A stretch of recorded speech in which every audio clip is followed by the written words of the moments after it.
Price Lord brother. Praise the Lord sister. உங்க பேர் என்னன்னு சொல்ல முடியுமா? என் பேர் வந்து பொன்னுத்தம்பி யோகராஜா. ஓகே, நீங்க கர்த்தராகிய இயேசு கிறிஸ்துவை எப்படி இரட்சகராக ஏற்றுக்கொண்டீங்க? நீங்க எப்படி ரட்சிக்கப்பட்டீங்க? ஆண்டவர் எப்படி உங்க வாழ்க்கையில உங்களை சந்தித்தார்? உங்களுக்கு அந்த ரட்சிப்பின் அனுபவங்களை தந்தார் என்பதை கொஞ்சம் விரிவா தெளிவா சொல்ல முடியுமா? நிச்சயமா, நன்றி சிஸ்டர். ஆண்டவர் என்னை தொடுவதற்கு காரணமாக இருந்த பல காரணங்கள் இருக்கின்றன. நான் வந்து நிறைய படித்த ஒரு மருத்துவ பட்டதாரி. அப்போ நான் ஆரம்ப காலத்தில் வந்து நான் மருத்துவ பட்டதாரிக்குரிய வேலை எனக்கு இந்த யுத்தம் காரணமாக கிடைக்காம இருந்ததால் எனக்கு வெளிநாடு செல்ல வேண்டிய ஒரு சூழ்நிலை ஏற்பட்டது. அப்போ நான் அதன் காரணமாக நான் ஒரு சாதாரணமான ஒரு மத்திய கிழக்கு நாடு ஒன்றுக்காக நான் பயணம் சென்றிருந்தேன். அந்த மத்திய கிழக்கு நாட்டில் போயிருந்து அங்கே வந்து எனது மருத்துவ பயன்படுத்தி நான் அங்கே ஒரு வைத்தியசாலையில் நான் ஒரு மருத்துவராக வேலை செய்து அதன் மூலமாக நான் சம்பாதித்த பணங்களை கொண்டு நான் இன்னும் ஒரு பெரிய நாட்டுக்காக போவதற்காக நான் எண்ணியிருந்தேன். அப்படியான ஒரு சந்தர்ப்பத்தில் வந்து அந்த நாட்டுக்கு போகக்கூடிய வாய்ப்பு எனக்கு கிடைக்கல.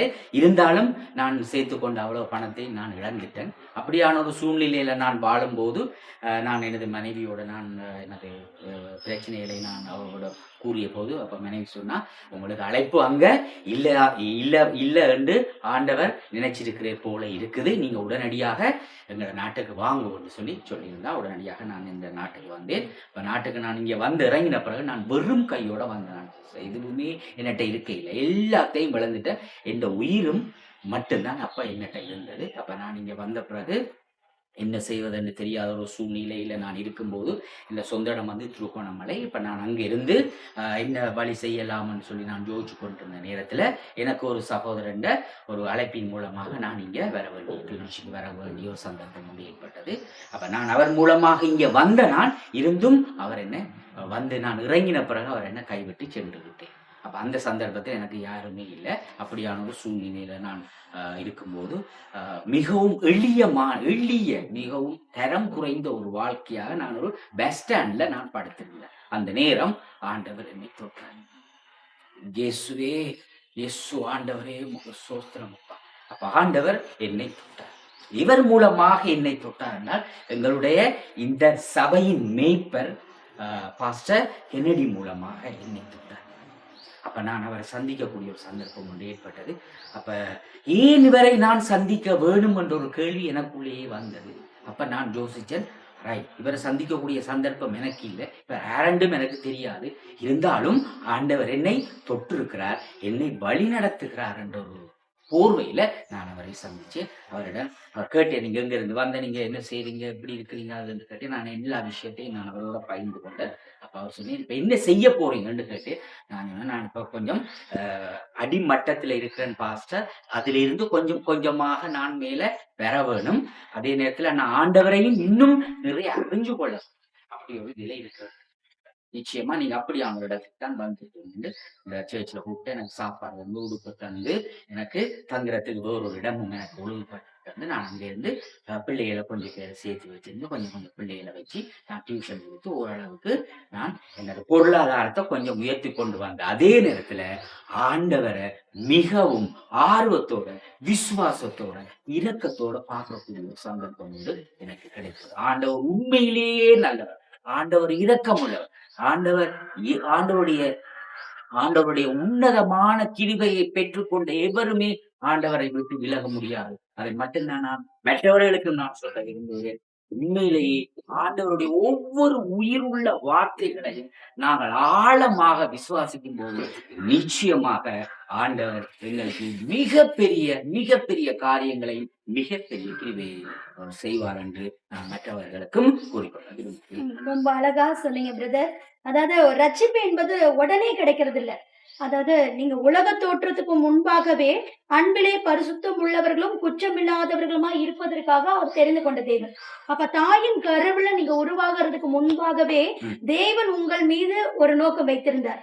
நீங்க ரட்சிக்கப்படணும், நீங்க ஆண்டவரை அறிஞ்சுக்கணும், பரலோக ராஜ்யத்தை சுதந்திரிக்கணும்னு தேவனுடைய சித்தம், தேவனுடைய திட்டம் இருந்தபடினால் இது ஒரு லாங் கேப்பா இருந்தாலும் தேவனுடைய நேரம், தேவனுடைய காலம் வரும்போது உங்களை தன்னுடைய சொந்த பிள்ளையாக தெரிந்து கொண்டார்.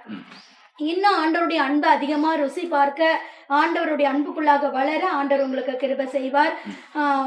பிரதர், நீங்க ஆண்டவரை ஏற்றுக்கொண்டதுக்கு அப்புறமும் ஆண்டவரை ஏற்றுக்கொள்வதற்கு முன்பாகவும், அதாவது நீங்க ரட்சிக்கப்படுறதுக்கு முன்பாகவும், இப்ப அந்த ரட்சிப்பின் அனுபவங்கள, அந்த ஆண்டவருடைய அன்பு உங்களுடைய இருதயத்துக்கு வந்ததுக்கு அப்புறமும், உங்களுக்குள்ள இருக்கிறதான ஆ ஒரு சில காரியங்கள் நடந்திருக்கும். அந்த நிச்சயம். அனுபவங்கள சொல்ல முடியுமா? நிச்சயமா. நன்றி சிஸ்டர். ஆண்டவரை ரட்சிக்க முதல் ஆண்டவருடைய உண்மையான அந்த அன்பை அனுபவிக்க முதல்ல நான் இந்த வாழ்க்கை ஏதோ ஒரு வாழ்க்கையாக இருந்தது.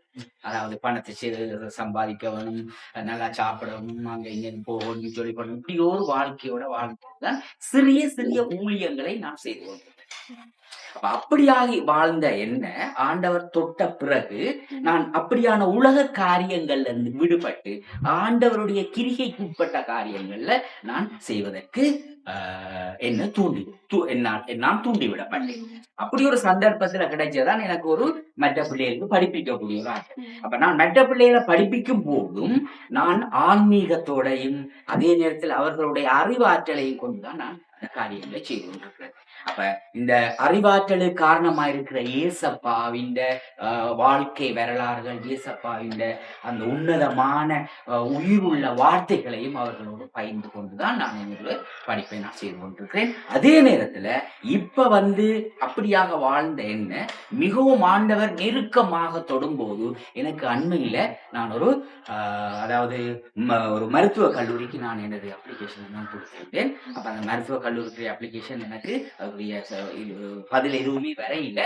அப்படியான ஒரு சந்தர்ப்பத்துல நான் ஆண்டவருடன் வாஞ்சியோடு ஜெபித்தேன். ஆண்டவரே, நீர் என்னை பற்றி என்ன திட்டம் வைத்திருக்கிறீர் என்று எனக்கு தெரியாது, ஆனால் அதை எனக்கு வெளிக்காட்டாவிட்டாலும் என்னை வழி நடத்தும் அப்பா என்று சொல்லி நான் ஜெபித்தேன். அப்படி ஒரு சந்தர்ப்பம் இருக்கிற காலகட்டத்துல எனக்கு யூனிவர்சிட்டியில இருந்து எனக்கு லெட்டர் நீங்க செலக்ட் ஆயிட்டீங்க, உங்களுக்கு ஒரு இன்டர்வியூ ஒன்று. அந்த வாரம் நான் அந்த இன்டர்வியூ போயிருந்தேன்.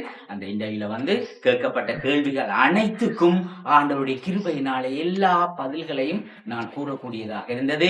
நான் கூறிய எல்லா பதில்களும் அவர்களுக்கு ஏற்றுக்கொள்ளக்கூடியதாக நான் அதுல தெரிவு செய்யப்பட்டு இப்ப மருத்துவ கல்லூரியில மருத்துவர்களுக்கு படிப்பிக்கக்கூடிய ஒரு கிருபை, ஒரு ஆற்றலை தேவன் எனக்கு தந்தமைக்காக தேவனுக்கு கோடான கோடி சோஸ்திரத்தை நான் தெரிவித்துக் கொள்கிறேன். அதே நேரத்துல நான் இந்த மக்களுக்கு கூற வேண்டிய முக்கியமான விடயம், நிச்சயமாக அன்பார்ந்த மக்களை நீங்கள் மனம் திரும்ப வேண்டும். உங்களுடைய வாழ்க்கையில் இருந்து நீங்கள் மாற வேண்டும்.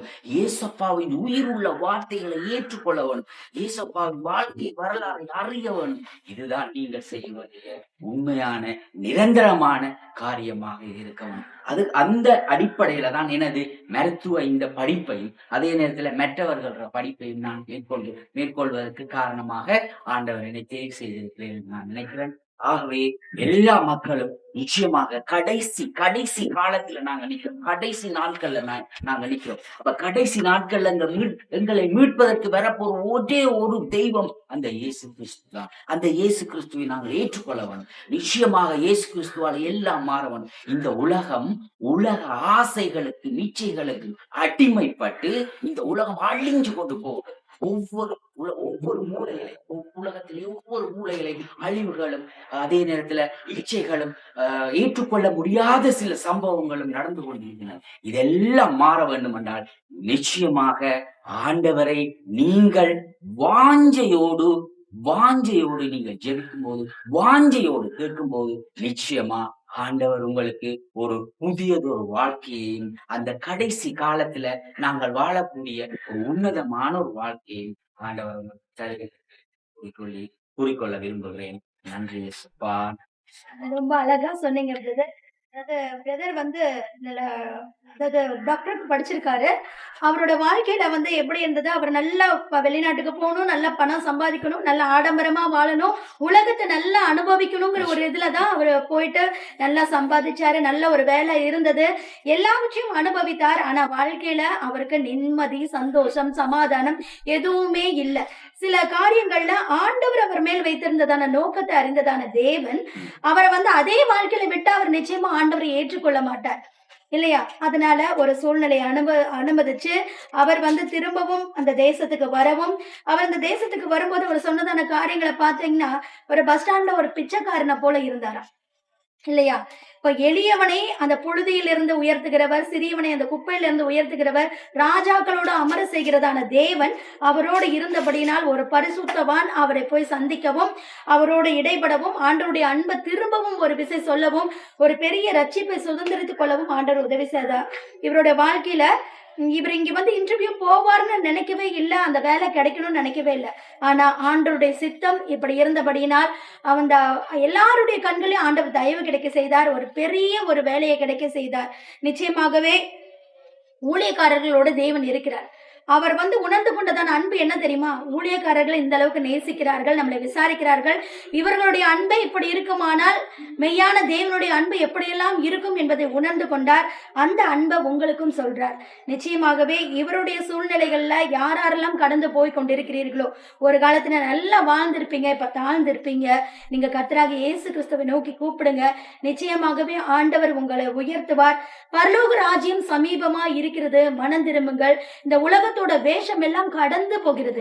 இந்த உலகத்துக்கு ஒரு முடிவு இருக்கிறது. எல்லாம் மாயை மாயை மாயை. இந்த உலகத்தோட சந்தோஷம், ஆடம்பரம், சமாதானம், இது எல்லாவற்றுக்கும் ஒரு முடிவு இருக்கு. ஆனா நித்தியமான ஒரு வாழ்க்கைக்கு என்றைக்குமே முடிவு இல்லை. இவர் பெற்றுக்கொண்டதான அந்த சமாதானத்தையும் சந்தோஷத்தையும் நீங்களும் பெரும்படியாகவே இந்த சாட்சியை உங்களுக்கு நாங்கள் வெளிக்கொண்டு வருகிறோம். நிச்சயமாகவே கர்த்தர் இந்த சாட்சியை ஆசீர்வதிப்பாராக. கர்த்தர் உங்கள் அனைவரோடும் கூட இருப்பாராக. கர்த்தருடைய பரிசுத்த நாமம் மகிமைப்படுவதாக. ஆமென். Praise the Lord. Praise the Lord.